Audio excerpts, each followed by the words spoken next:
It's a wonderful honor to welcome Stephen Dorril on this podcast. I hope I pronounced your last name correctly. Yeah, Okay, very good. great. He is a historian and an investigative journalist, and today we're talking about his wonderful biography of Sir Oswald Mosley. It is titled Black Shirt, Sir Oswald Mosley and British Fascism. Stephen, welcome to the show. Hi, good to be here. Okay. So give us a brief sketch on how Oswald Mosley is remembered today. Oh, he's remembered as, well, as a fascist, one of the only real fascist leaders in Britain during the early part of, or the middle part of the 20th century. Something of, I think, slightly eccentric, perhaps a warning to other politicians, although he's not that well remembered now. I think is the view of Mosley is starting to fade fairly rapidly, and people forgetting that actually there was a fascist leader who may have had a chance of gaining power in this country.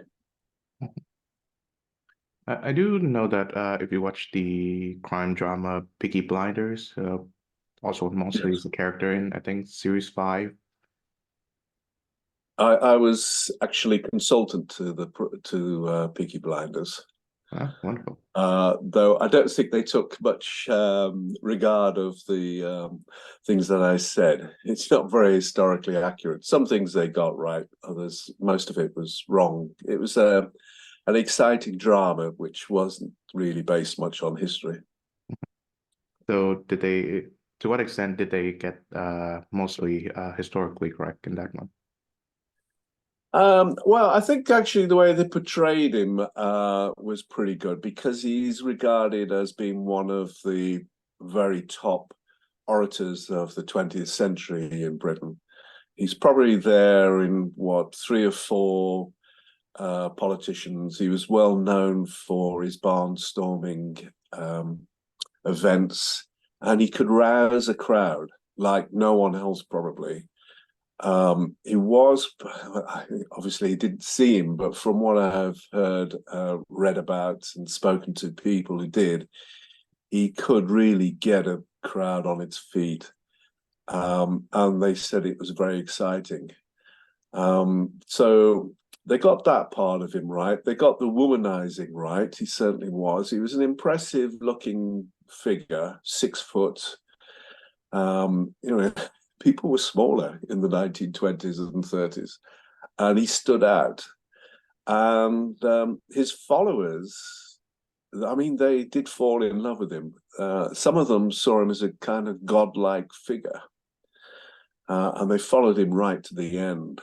So they got those parts right. There are parts that were definitely wrong, like the involvement in drugs. He just wouldn't have done that.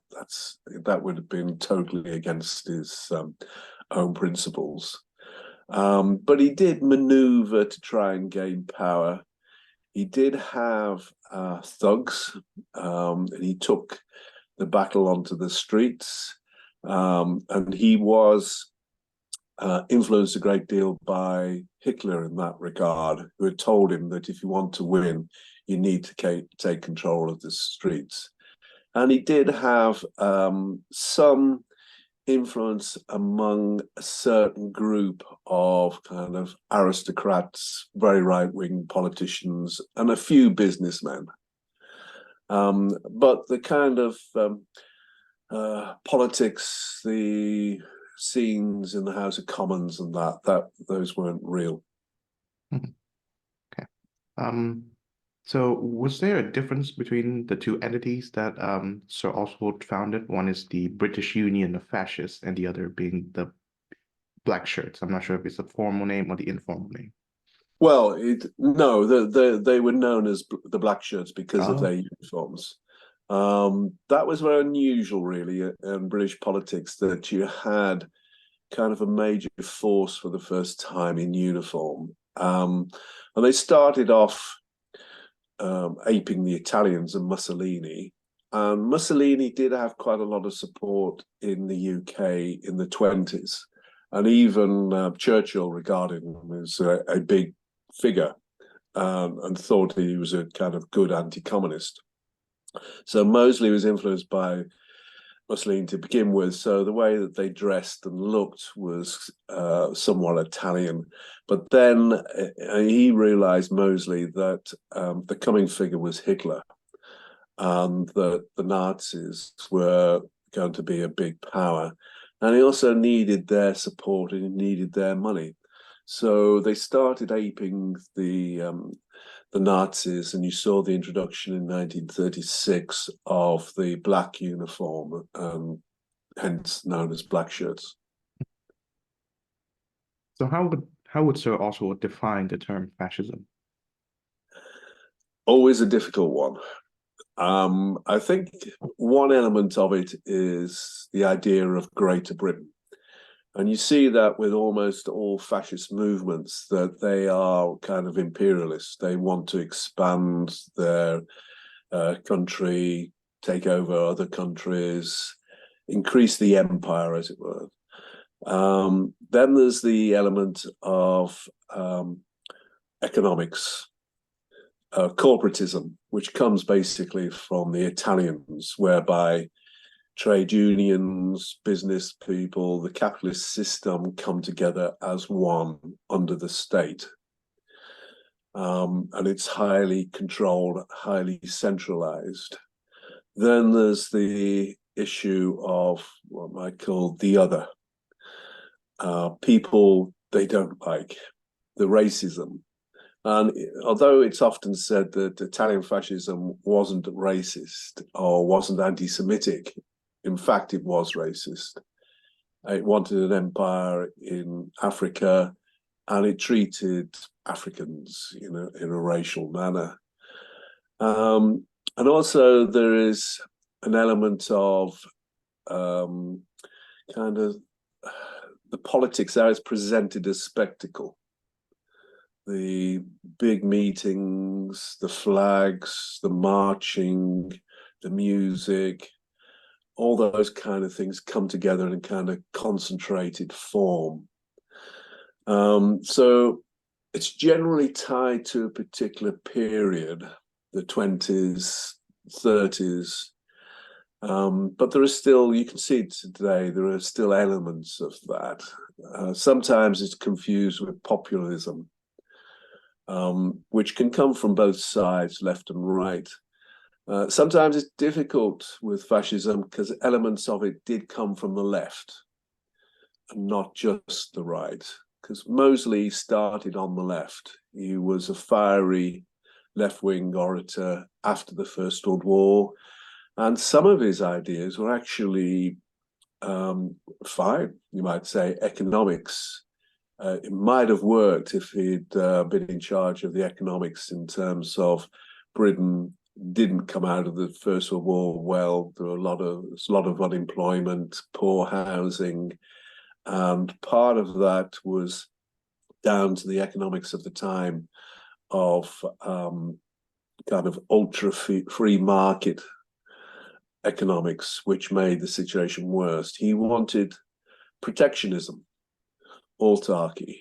I mean, his means of doing that is kind of fascist because he wanted to use the British Empire, the Commonwealth, to supply goods to the UK at reduced costs.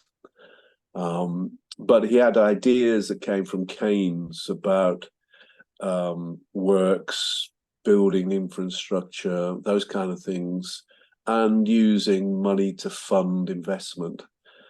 So his was actually a more thought out idea of what he wanted to do, rather than, say, Mussolini, who didn't really have a great plan about how to turn Italy, a peasant culture, into a kind of modern state.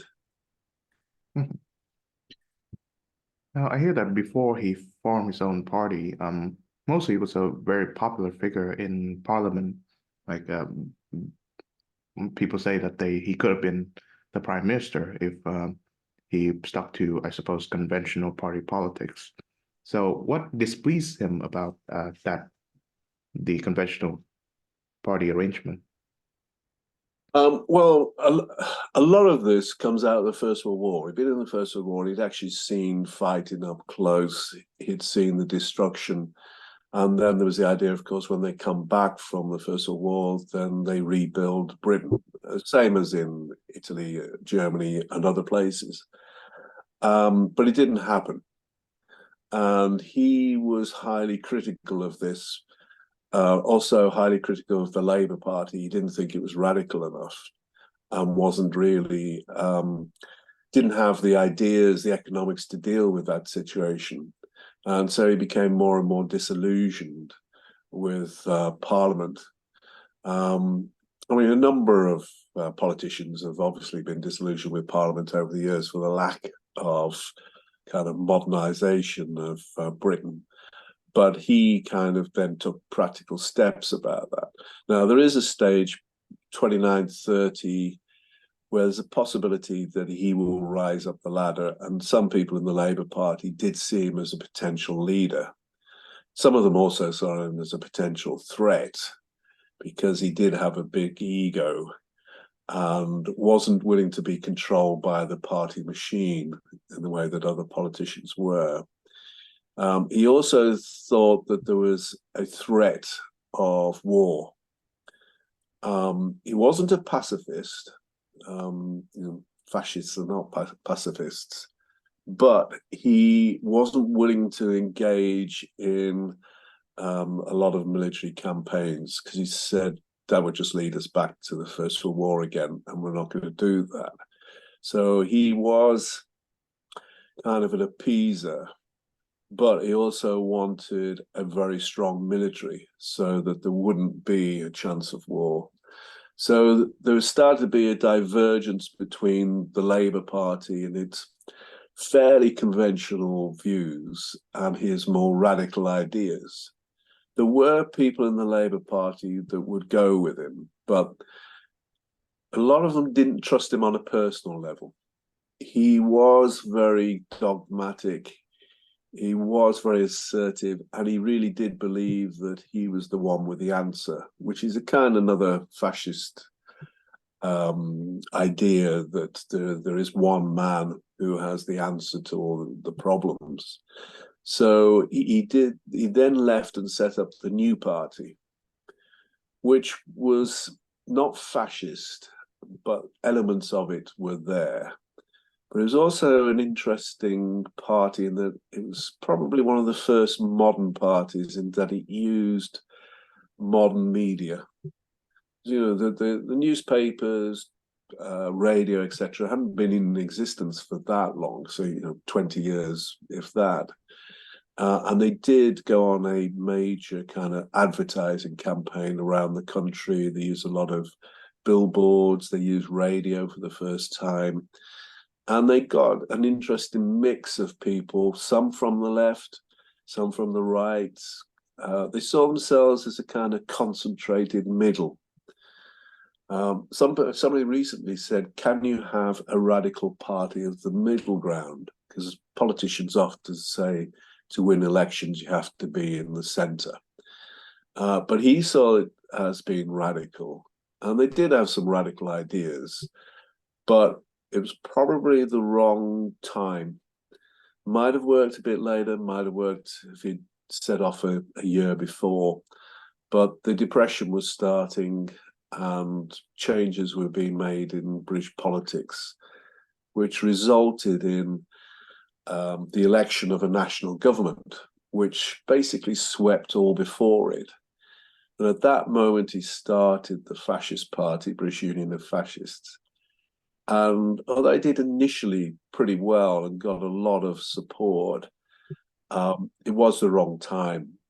In retrospect, it was good that it was the wrong time. But the national government had a huge majority in Parliament, and there really wasn't any space for any third party. And it is problematic for any third party in British politics because there isn't proportional representation. It's a two-party system, and no third party has made a breakthrough in British politics in 100 years. To do so would require massive kind of investment, advertising, etc., and that's just not taken place. And it's a real problem in British politics that it's kind of stultified. It's kind of going nowhere, really. And he tried to break that. He had the support of Rothermere, who's one of the leading press barons, and he had support of a few industrialists. And as I said, initially he got something like 35 to 50,000 members. He could sell out any hall in the UK, massive crowds, but it never really developed into voting at the elections or into political power, which is why gradually he took more and more to the streets to try and create a situation like in Germany. I'd like to hear more about Moses's views on violence and war. On one hand, you see he certainly has some, I suppose, imperialist tendencies and militaristic tendencies, but he was also one of those people who advised Britain to keep out of the coming Second World War with Germany. Yes, he sorry. He was very military minded. He came from the background. He'd been in the became the RAF in the First World War, and there are a lot of military people within the British Union of fascists. And he did want a reconstituted army and would spend a lot more money on it. But he saw Britain as being outside of Europe, that Europe was basically Germany and Italy. So there was no need for Britain to be involved in that. If there was going to be any military action, it would have been in places like Africa, Middle East. I mean, that wasn't unusual because the Tory right, what became the part of the appeasement, they also believed that. They were quite willing to give Germany a free hand in Europe. But he probably took it further than others. He saw the potential of another war and so wanted to avoid that at all costs. On one level, that's part of kind of fascist brotherhood, I suppose. But I think he was fairly genuine in that belief that he did really fear another war, that it would be disastrous, that the human cost would be so great, and he was willing to do almost anything to keep out of that. So the organization itself, another aspect of kind of fascism, was militarized. The way it was organized was based on the army, with its particularly bureaucratic setup. And he did surround himself with people who had fought in the First World War, who were former military. He on the streets, he was fairly cynical, that he would say publicly, we don't engage in violence, etc., that it's the communists and the Jews who are starting all of this. But that's not really the case. Often the black shirts would instigate violence to try and create a situation on the streets where either the authorities or they themselves would have to intervene. But the British are not actually they're not like French, who takes to the streets quite a lot on the basis, going back to the revolution in the 18th century. The British are much more conservatives, and they didn't like the violence on the streets. So it really never took off. He couldn't create a situation in which there was chaos and which he could kind of feed on. Also, there's an element in Mosley that he will march his soldiers to the top of the hill But when he gets to it, he marches them back down again. He doesn't actually, he's not a Hitler figure who's willing to engage in violence. Now, throughout this dialogue, I've referred to him mostly with the honorific of Sir. So tell us about how that became part of his like That, non. that that's because of his family. They were baronets. Mosley's owned a lot of land around Manchester. They were fairly wealthy. His father was well known popularly because of his campaigns about beef and farming. He was seen on posters. So when he died, then the Sir transferred to Mosley. And he came from an aristocratic set. The people, the social class he moved in were very aristocratic. He was, as I said, loved by his supporters. And I spoke to a number of them. And they said when he walked in the room, it was almost religious that the room was lit up by his presence, that they were totally devoted to him. And even when it was clear that they weren't going to get anywhere, they still had great faith that he would actually deliver in the end. And they weren't that bothered about his kind of social background. I think that it was problematic. If you want to succeed as a fascist, having an aristocratic background probably isn't the best to have. Again, it's kind of, you're not going to get down dirty and fight on the streets, as it were. But he did manage to kind of bridge the aristocratic side and the strong kind of working class side, and he had great support amongst some sections of the working class. Yeah. So how did he manage to do that as an aristocrat, having broad appeal across the working population? Well, I think that's down to the situation in the 1930s that mass unemployment. The economy was not doing well. There was also a section, because one of the myths of the Second World War in terms of Britain is that Britain went alone, that there was support for war, etc. There wasn't. The Poles in 1940 were very much against war. The majority of the British people did not want war. And so there was a section that coincided with Mosley's views on war. The unemployment was a problem. It didn't seem like the government was doing anything about it. So he was able to plug into that, because he did actually have some good ideas about mass unemployment, because he had been a follower of Keynes. And Keynes was not, as a economic idea or system, instigated in the UK until really during the war and post-war. There was a very anti-Keynes view amongst economists and the Treasury in the 1930s. So he was pretty much out there alone with these ideas on the economy of investment in roads, rail, infrastructure, modernization, and all those kind of things. And Britain's housing stock were basically, a lot of it was just slums, because Britain had gone capitalist before anybody else. But that was, 100 years ago, really. And it hadn't modernized.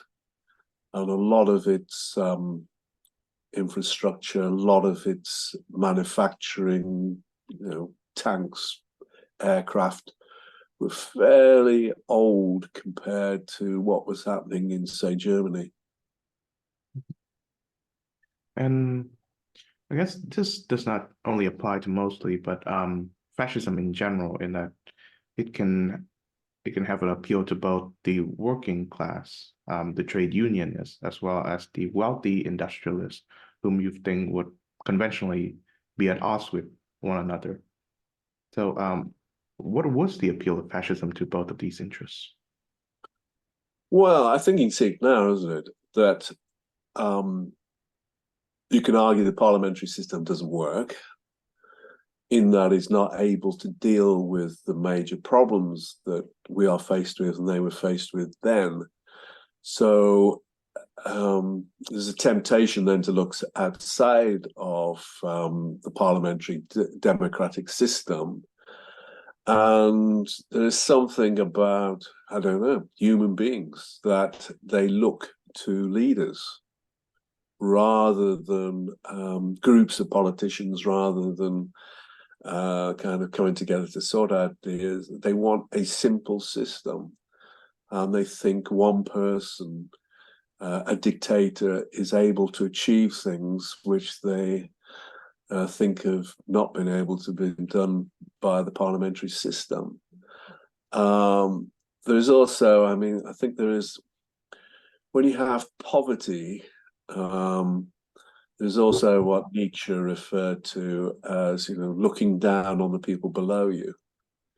There's always somebody worse off than you, and there's a temptation to blame them for faults. So you begin to look at the Jews or others, whatever they may be, whether forms of racism, etc.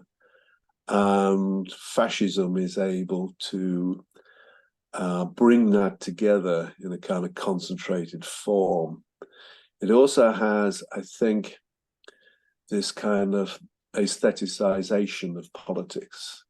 It looks good. It's very good using the media. It is very good at mobilizing people. And it knows that if you kind of instigate a certain level of violence, then that tends to frighten people. And often they don't fight back. They just kind of give in. I think the vast majority of people are not willing to take it on. They're fearful. But you have to, I think there's a certain stage with fascism that you have no alternative but to, as I remember in the 1970s, at a meeting, they were referring to some kind of political campaigns, and they said, forget that. What you have to do is kick them off the streets. And you have to stop them organizing on the streets, basically. If they take control of that, then you're in a very dangerous situation.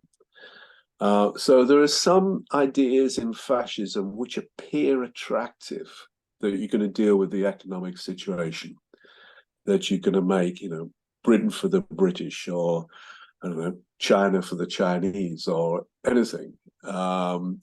It's insular, it's patriotic, it's very nationalistic, and there's always been a section of the working class that is attracted to that.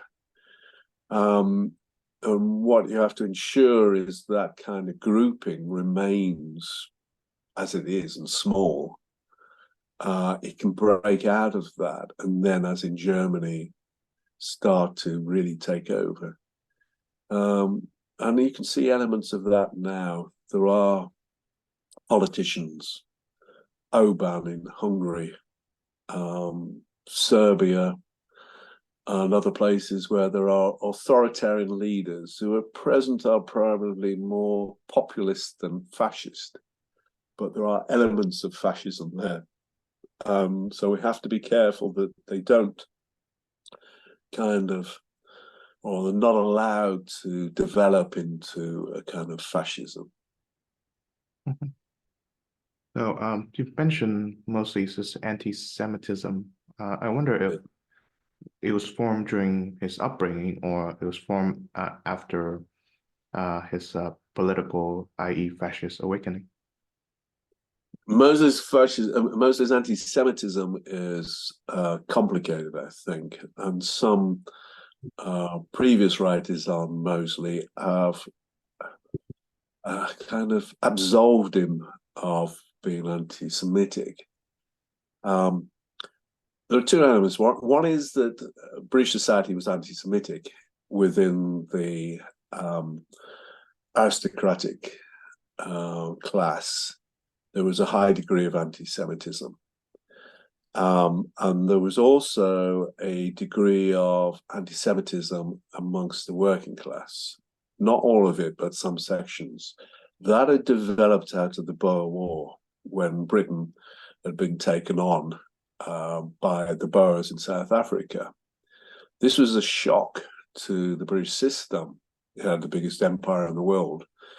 And suddenly these farmers in South Africa were taking on the British Empire. And actually, they were doing very well.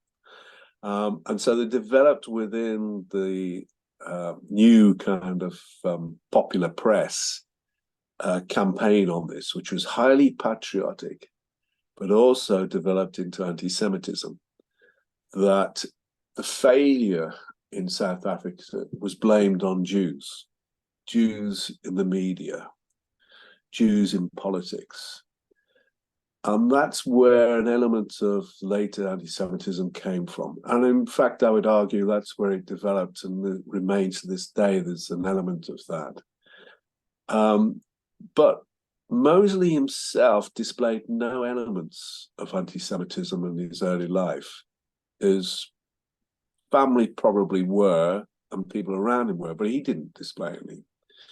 His was of a more cynical nature.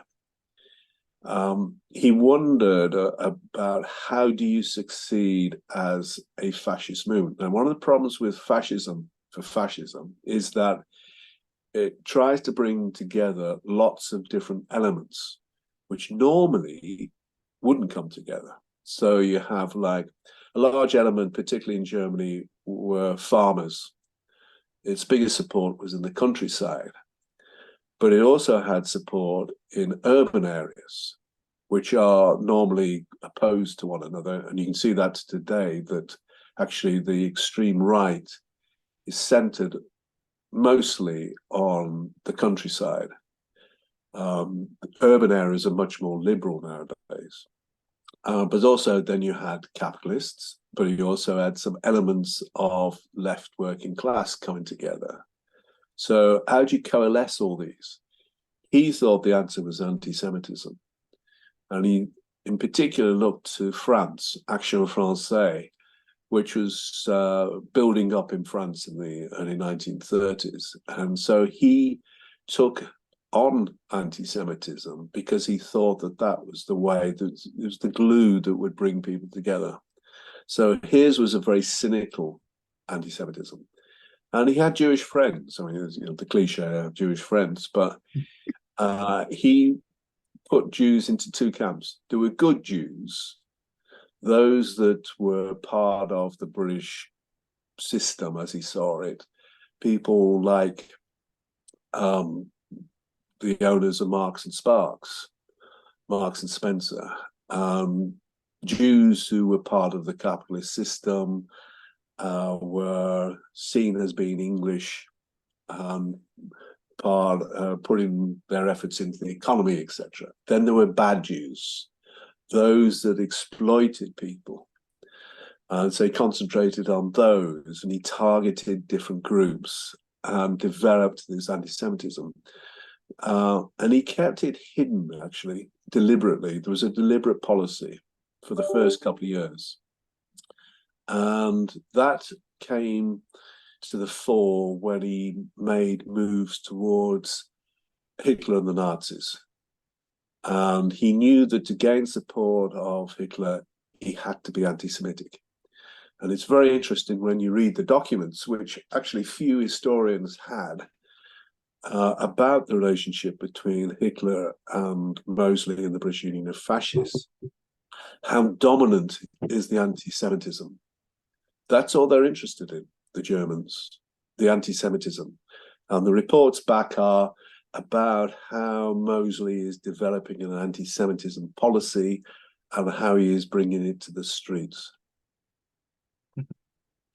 Tell me more about his connections with his Hitler and Mussolini. He'd gone to see Mussolini in 1932. That wasn't terribly unusual because British politicians did go and see Mussolini, and Chamberlain was an admirer of Mussolini on the basis that Mussolini was a good anti-communist.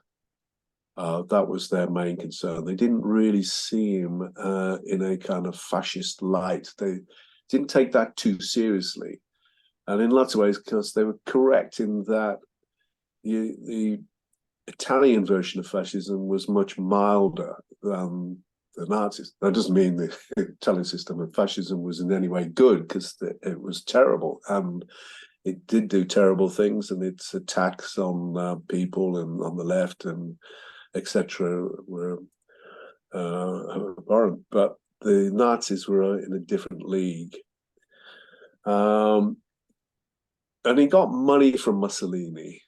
Mussolini was supporting the idea of Eurofascism. He supported a number of fascist parties throughout Europe because he wanted to be seen as the instigator, the inventor of modern fascism. He wanted to be seen as head of this group of fascists in Europe. But gradually, Hitler became much more important. And Mosley recognized that, and they made tentative moves towards the Nazis, meeting some of the lower officials. But the real breakthrough was via his wife, Diana Mitford, and Unity Mitford, her sister. They became very friendly indeed with Hitler and all the leading Nazis. And I spoke to Diana Mosley, and it was very clear she was totally enamored with Hitler, thought he was a great figure. She saw him probably more than any other British person except for her sister Unity. But what was quite amazing about Diana Mosley was that she would see Hitler, she would see Goebbels, other leading Nazis, come back to London, and the first person she saw was Churchill, who happened to be a relative. So she was probably the only person who saw both of them. And she got on tremendously well with Hitler, and he was very reluctant to begin with to give money to Mosley, but he did. And he backed him for about 2 years, which again is why in 1936, the British Union of Fascists took on a very Nazi-like look and policies and became openly anti-Semitic. Now, from my reading of history, I think there are two like strands or two types of people who may find Hitler appealing at that time. I know none of us do now. One is people who are enamored by his leadership, such as Lady Diana. And second are the people who are convinced that Germany was dealt a bad hand after the Treaty of Versailles. You've mentioned Lord Keynes. He wrote a wonderful treatise, Economic Consequences of the Peace. I wonder if Mosley shared this view that Germany was not fairly treated after the war. He did. I should say that one asked Diana Mosley, why did she like Hitler? And she said, I felt sorry for him, which is a fairly amazing thing to say. And I said, what does that mean? She said, I thought he had the weight of the world on his shoulders and he needed support. And I thought that was a very odd thing. But I've come across it since. Even George Orwell wrote a piece in which he said something very similar, that he thought that this was a simple man who was weighed down by everything. People wanted to support him. It's kind of a Freudian idea, I think. So there's that element. Mosley didn't, of course. He didn't see him that way. He thought that he was an equal of Hitler, and that at some stage he would be leading Britain with its empire, which he would want to renew. There would be, a greater Britain and a greater Germany. He did think that, yes, the Versailles Agreement was leading towards another war. He thought that as soon as it was signed. And of course, there were British politicians who believed that as well. Lloyd George, there were quite a lot of attempts by the Nazis to get Lloyd George on board, as it were, with the idea that he would be a potential British leader. They were never quite sure about Mosley, whether he had it in him to be the leader, but they thought maybe Lloyd George as Prime Minister, Mosley as kind of Foreign Secretary, that they could do a kind of deal.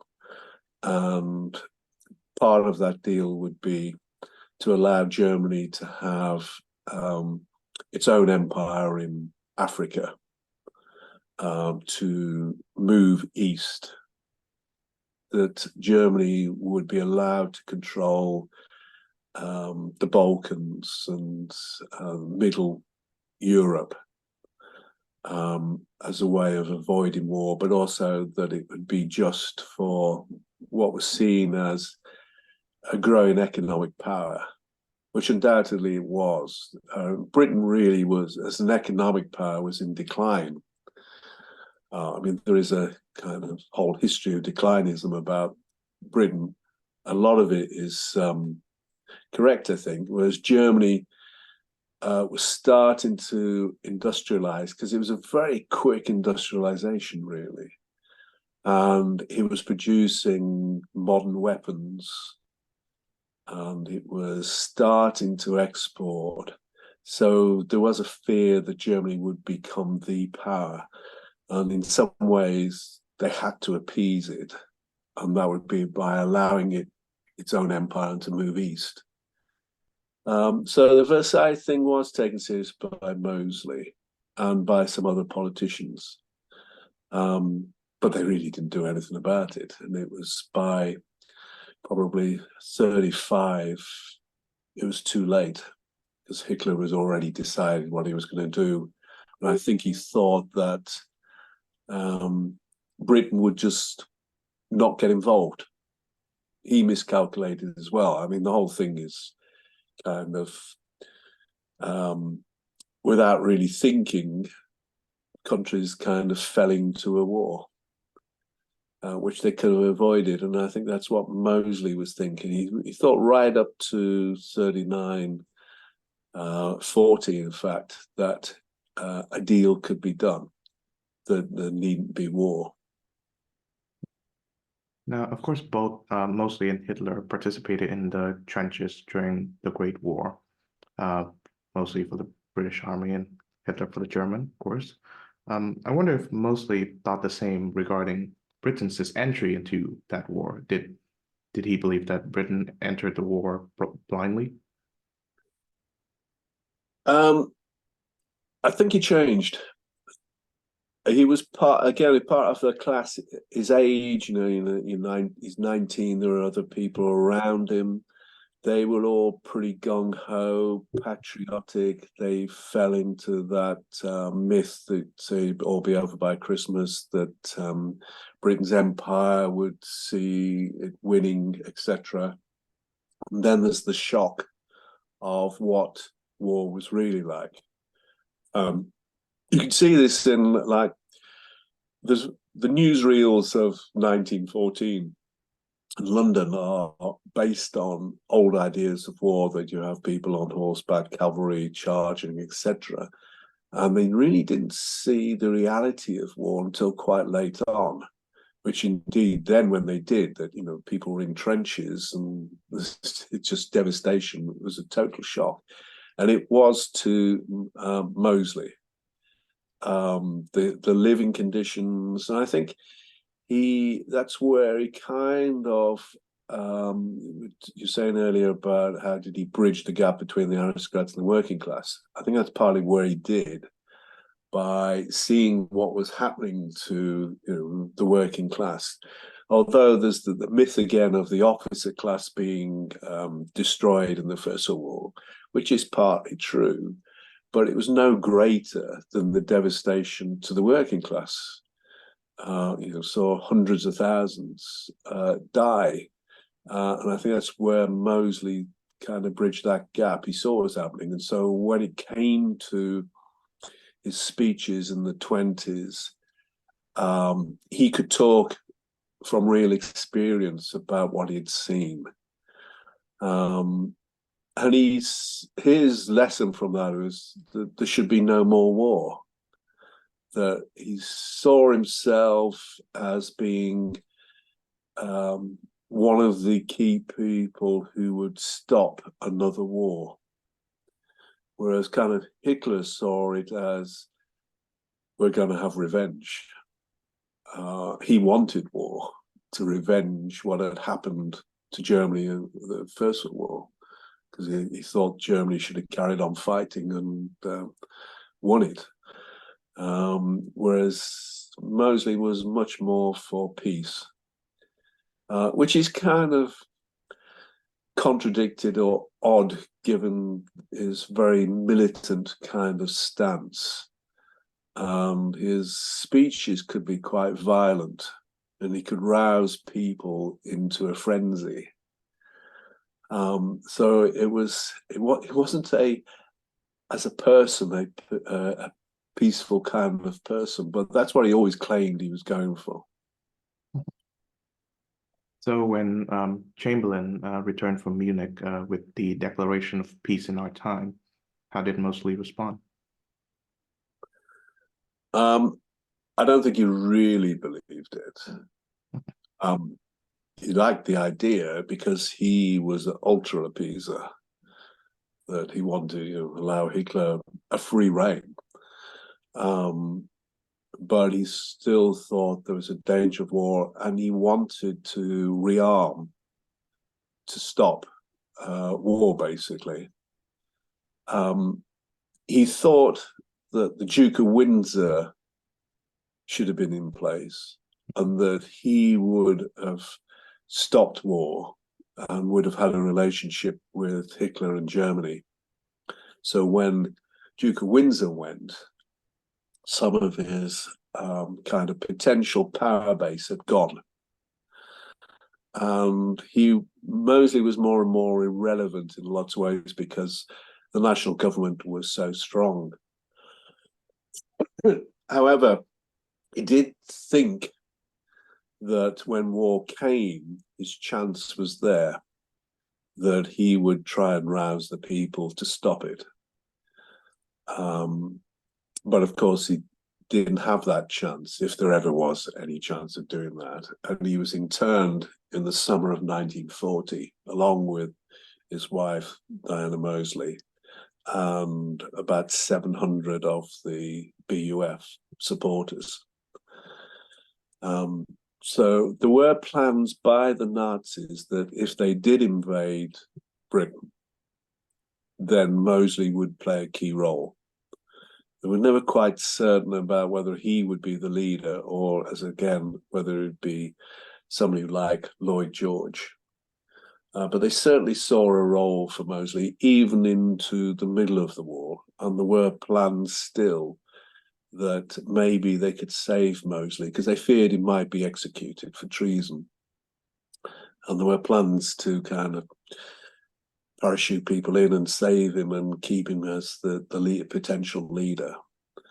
And there were fears. Churchill in the summer of 1940 did talk to Roosevelt, and he used the fear of Mosley becoming the leader in Britain to get Roosevelt to support him and to supply ships and things secretly. And you can see it in the correspondence where he refers to, look, the great danger is Mosley will take over and I will be done in and the Nazis will take over. So he was a weapon that could potentially be used by Hitler if they really did kind of invade or take on Britain. So give us a brief sketch of Moses's activities during Britain's entry into the Second World War. Well, he did two things, because the government kind of outlawed the British Union of Fascists. So he set up a secret organization about which we know not a great deal. Unfortunately, the Mosley supporters, the Mosley supporters, when I was doing my book, were split between those who would have nothing to do with me, wouldn't talk because they knew I was on the left, and those Mosley supporters who thought, history should know about these things, and they were willing to talk. But the archive that's held on Mosley, a secret archive, is by those who refuse to talk to people like me. So we don't know certain things. But there was a secret organization which was supposed to carry on underground propaganda, etc. And then when the Nazis kind of invaded, they would come to the surface. But he did stand, or his members stood in some by-elections in 1940, but they didn't get anywhere. The mood had kind of changed. Once you get into the war, then the British public wants to support the government and support our boys, as it were. So he wasn't going to get anywhere. There were very small groups that continued with anti-Semitism, which is rather bizarre during the war. And in some ways, it grew. That despite what was happening in Nazi Germany, anti-Semitism was still a strand in British society. He wrote and he thought about post-war, and he began to put together some ideas about that, which are fairly religious, almost spiritual. He saw fascism as not just a practical economic political system, but also as the growth of the human being, that a fascist kind of human would develop, which is bizarre. But some of his supporters bought into that. And he thought about what would happen post-war. So towards the end of the war, he began to secretly gather his supporters together again. Mosley always thought he would still be the leader. He always thought there would be a chance of him coming to power, that the British people would kind of turn to him in their hour of need. They never did, of course, but he was very optimistic, very ego-driven, and he did see himself in the line of great men who come forward at times of crisis. What was his life like after the war ended? It's interesting whether he took it seriously, a political comeback, or not, is not clear. His followers, who were fairly small scale by the late 1940s, were waiting for him to return. He had done a few things. Book clubs were one means. He created a series of book clubs around the country, which read right-wing texts, and they were a means of seeing whether there was enough support to start a movement, which he then did in 1948. Whether his heart was ever in it, it's unclear. What he thought, I think, was that he could be some kind of philosopher, spiritual leader to a revival of fascism post-war. So he engaged in meeting with fascists in Europe, and he wanted to create or be part of a network of neo-fascists. Some of them took up his ideas, but sorry, most sought their ideas from other thinkers, other writers on fascism. I think some of them thought that his ideas were a bit old hat, weren't suitable for the post-war world. I mean, the problem for fascists was, of course, the Holocaust and the mass slaughter. How do you get around that? And that was always their problem. And Mosley never really denounced the fascists, the Nazis, for that. And certainly Lady Mosley was always very ambivalent about that when asked about it. So he did go to these international meetings, and there was a network that was set up. It's probable that that network, which Mosley did fund quite a large part of, he was a wealthy man and he did set up publishing companies to do this, that was heavily infiltrated by the intelligence services. So they knew what was going on. And some of them were recruited by the intelligence services.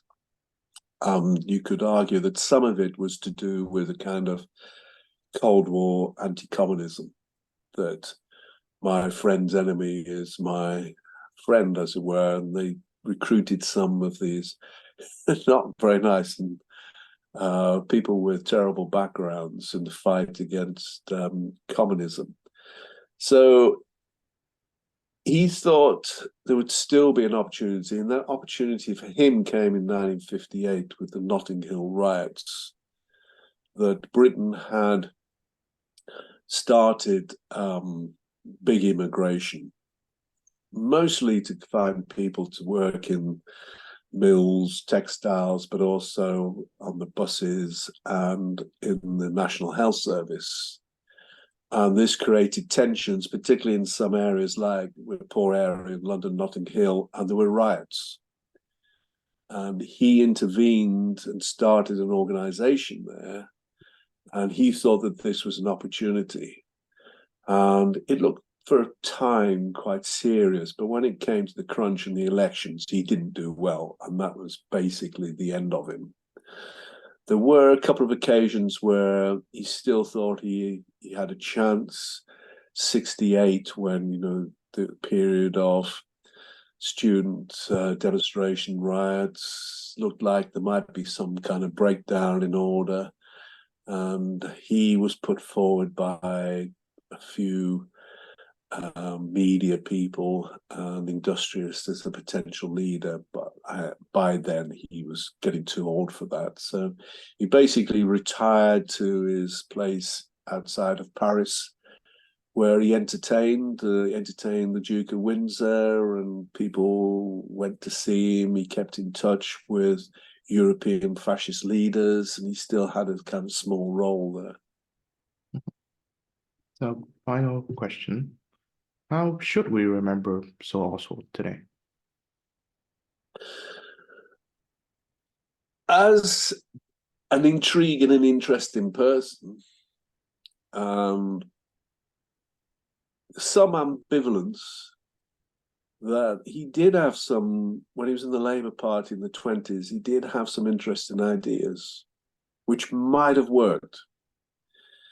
And as a warning that fascism, a potential for fascism is always there.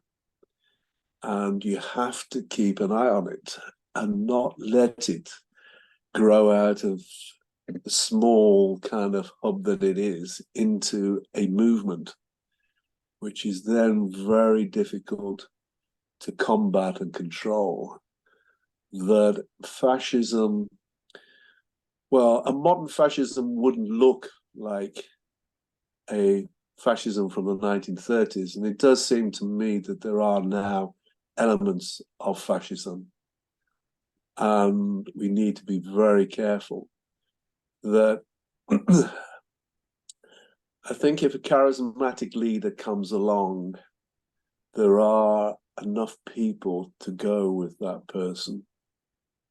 And we are moving into an era, or maybe we've moved into an era where the conditions are possible. That unfortunately we haven't really dealt with the problem of why did people's neighbors, ordinary people, do the most appalling things in history that set up concentration camps and all those kind of things. What is in human beings that does that? And why are they attracted to fascism? It's interesting to me because I'm a Freudian. And Freud is kind of been pushed back into history, where I think we probably need him more than ever to understand why people do things. Because you can see, I think, in like Putin in Russia, in some of the totalitarian regimes around the world, the way that they treat minorities, the way that conservatives are quite willing to ditch human rights, and the way that history is becoming more and more distant, which is why it's good to do talks like this, that people forget very, very easily. And they unfortunately like charismatic individuals such as Donald Trump, who does have elements of fascism about him, although he's probably more of a populist at the moment. And it's dangerous, and there's a tipping point where it's very hard to control, and you really need to go after these kind of things now before they develop. And you can see it in quite minor things. I saw it, I think, in working in a university where very bright, intelligent people sat there in meetings and wouldn't say anything because they were fearful of being bullied, the bureaucratic system. And it's in places like that that things start, when people are not willing to stand up and they allow things which they know are wrong to develop. And again, there becomes a stage where you can't stop it. So I think Mosley is a warning. And we need to keep remembering these things, because, you know, some of us are now debating whether we're actually moving into a fascist era, whether fascism is a real problem now. I think that potentially it is. So we now, people need to speak up and stop it before it starts. I think that's a wonderful note to end on. Thank you very much, Stephen Dorril, for joining Yeah. us. Thanks.